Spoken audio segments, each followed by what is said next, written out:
Samantala, nag-overnight sa Northport Terminal ang ilang pasahero dahil delayed ang ilang biyahe ng barko. Ayon sa mga biyahero, handa silang magtiis basta't umabot sa kanilang probinsya bago magpasko. Nasa sentro ng balita si Ryan Lesiges, live.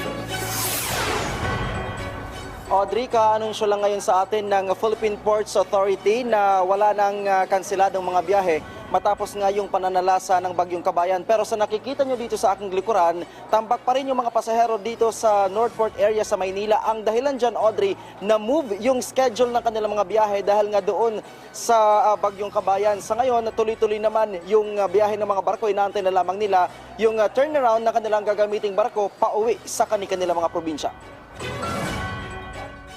4 na araw na lang, Pasko na. Pero ang ilang pasahero dito sa Northport Passenger Terminal, delayed pa rin ang mga biyahe matapos kanselahin ang biyahe ng barko nitong nakaraang araw dahil sa Bagyong Kabayan. Isa na dito si Nanay Feliciana. Pauwi ng Zamboanga del Sur si Nanay Feliciana para makapiling ang pamilya ngayong Pasko. Pero ang kanyang excitement naudlot. Alas 11 ng gabi mamaya sana ang kanilang biyahe. Pero ipinagpaliban ito bukas, alas 2 ng hapon. At dahil nakabudget na ang pera, dito na magpapalipas ng gabi si Feliciana. Hindi na po, kasi wala na kaming budget pang taxi po. Kasi nagbayad ako sa taxi dito.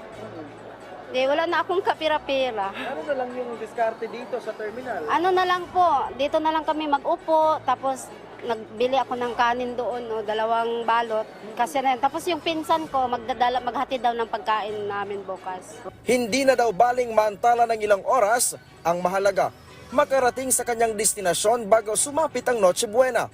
1 taon mahigit po yung pag-uwi, hindi ako nakauwi. Kasi kasama ko yung mga pamilya ko, tapos masayang-masaya kami pag isang buo na ang pamilya ko sa Pasko. Kasi doon sa kung doon ako sa trabaho ko magpapasko, lungkot pa rin siya. Ano po yung mga pasahero dito at merong konting delay dahil nga po doon sa nakaraang bagyo at turnaround ng vessel ay naapektuhan. Pero ang sabi naman po ng pamunuan ng Tugo ay kanila pong isikapin na maayos yung schedule at ma-accommodate yung mga pasahero na delay ng mga nakaraang araw. Ang Philippine Coast Guard naka-heightened alert na dahil sa inaasahang dagsa ng mga pasahero sa iba't ibang pantalan sa bansa. Simula daw nitong Lunes ay dagsa na ang mga pasahero na uuwi sa iba't ibang probinsya para doon gunitain ang Pasko at Bagong Taon. Pero ngayong araw ng Huwebes hanggang araw ng Sabado, inaasahan ang exodus ng mga pasahero. Oo, naka-heightened alert po ang Philippine Coast Guard. Nakalatag ng mabuti ang ating mga safety and security measures. Nagpakalat po tayo ng mga tauhan para sa ating visibility operations. Meron din tayo test. May mga medical teams din at may mga plainclothes Coast Guard intelligence operatives para naman po ma-monitor yung mga maaring gumawa ng hindi kanais-nais.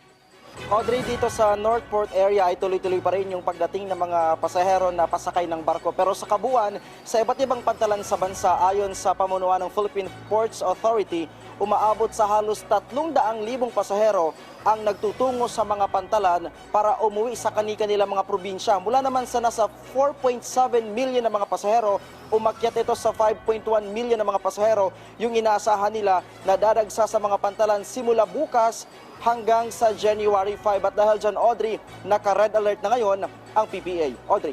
Okay, Ryan, ang sabi mo, nagpaumaga ang ilang pasahero riyan dahil sa delayed na biyahe. Hindi ba sila sagutin ng mga shipping companies kahit yung pagkain man lamang o pantawid gutom? Well, actually, Audrey, kanina nag-ikot-ikot tayo at nagtanong tayo kung may binibigay ba na tulong yung mga shipping lines. So far, ang sagot nila ay wala. Pero ang PPA naman, tiniyak na kahit papano, magiging komportable yung lagay ng mga pasahero dito. Meron silang inilagay dito na mga charging station, meron mga water refilling station, at pwede rin silang gumamit ng mga palikuran na nasa likod lamang ng bahaging ito para at least kahit papano, maging komportable naman yung kanilang biyahe. Kasi yung ilan dito, Audrey, yung itong ilan sa nasa likuran ko, ay supposedly mamayang alas 11 yung kanilang biyahe. Pero karamihan dyan ay na-move bukas ng alas 2 ng hapon. Well, para sa kanila, okay na rin din. Basta makarating ng oras bago yung Noche Buena. Audrey. So ang mga pasahero, Ryan, hindi kailangan mag-stay dyan. Pinapaalam sa kanila kung anong oras darating yung kanilang barkong sasakyan. So meaning, pwede silang matulog muna o magpahinga sa mga malalapit na apartel, hotel o mga motel.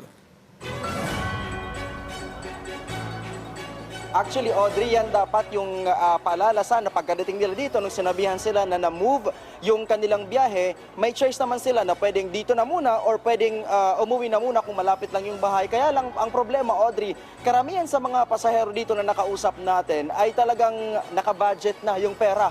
Yung iba dito ay talagang galing pa ng mga kalapit na probinsya like yung Bulacan, yung Rizal. Medyo may kamahalan, Audrey, nasa 5,000 hanggang 10,000 kung rerenta pa sila ng sasakyan. Kung kaya't minabuti na dito na lang manatili hanggang sa papasukin na sila mismo sa may departure area ng PPA. Audrey. Okay, ingat po sa ating mga kababayan na babiyahe. Maraming salamat sa iyo, Ryan Lesigas.